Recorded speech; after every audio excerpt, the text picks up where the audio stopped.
கரும்புக்கு தீ வச்சதுனால எங்கள் பலா மரத்தில் இந்த தொகையெல்லாம் கரும்புக்கு தீ வச்சுருந்தாங்க முதல்ல. இங்கே பாருங்கள், பலா மர செடியெல்லாம் ஓரத்தில் வந்துருச்சு. முதல்ல கரும்பு இருக்கும்போது காயை கண்டுபிடிக்க முடியல. இப்போ காய் ஒரு பிஞ்சு விட்டுருக்கு பாருங்கள். எங்கள் பலா மரம்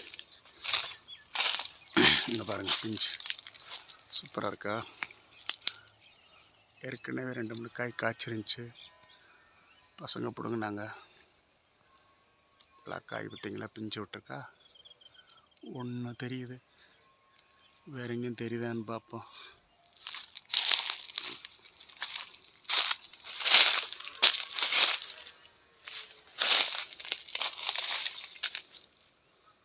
ஒன்று தான் விட்டுருக்க மாதிரி இருக்கு. ஒன்று தான் இருக்குது. இந்த மரத்தில் இருக்கான்னு போய் பார்ப்போம். பலா மரம் ரொம்ப நாள் வச்சு சூரியன் மறைய போகிறாங்க.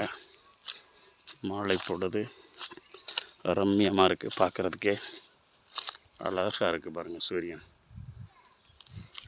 இந்த பலா மரத்துலேயும் இங்கே பாருங்கள், அதே இடத்துல அங்கே காய்ச்சிருக்கு. இங்கேயும் நிறைய காய் இருக்குங்க இங்கே. சூப்பர். பாருங்க, இது பெரிய மரம். இங்கே ஒரு பிஞ்சு, சூப்பர். இங்கே ஒரு பிஞ்சு, அங்கே 2 பிஞ்சு, அங்கே பாருங்கள் நிறைய காய் கிடக்க. சூப்பர். ஏன் பாருங்கள், 4. ஆஹா, கரும்பு முதல்ல ஃபுல்லாக இருந்தப்பா, அதுக்கு மேலே நிறைய பிஞ்சு நிறையா விட்டுருக்கேன். இங்கே இருங்க பிஞ்சு, இங்கே பிஞ்சு, இங்கே பிஞ்சு. அழகா ஒரு இதுலேயே நிறையா 2-3 விடுது. அங்கே கிடக்க 2 மேலே கிடக்கன்னு ஏறி பார்க்கணுமே. 2, 4, 6, 8, 9, 10, 11, 12, 13, 14, 15 இருக்குங்க. 15 இன்னும் மேலே இருக்கான்னு பார்க்கணும். அருமை. எவ்வளோ நாள் காத்திருந்தோம். 15, 16 பாருங்கள். 16 பரவாயில்ல, சூப்பர். ரொம்ப நாள் கழிச்சு 16, 17 இப்போ பரவாயில்ல. மேலே எங்கேயா இருக்கும், ஒரு 20 பிஞ்சாக இருக்கும். பரவாயில்ல, சூப்பர். நல்ல வேலை, தீ வச்சதுக்கு அதுக்கும் எதுவும் பாதிப்பாக நந்தல. பலாப்பழம் சாப்பிட்றலாம். அருமையாக இருக்குது. முத எங்கள் மரத்தில் பலா பிஞ்சு விட்டுருக்கு. பலாப்பழம் சாப்பிட்றலாம். அங்கே பாருங்கள், நிறையா இருக்குது. குட், அருமை.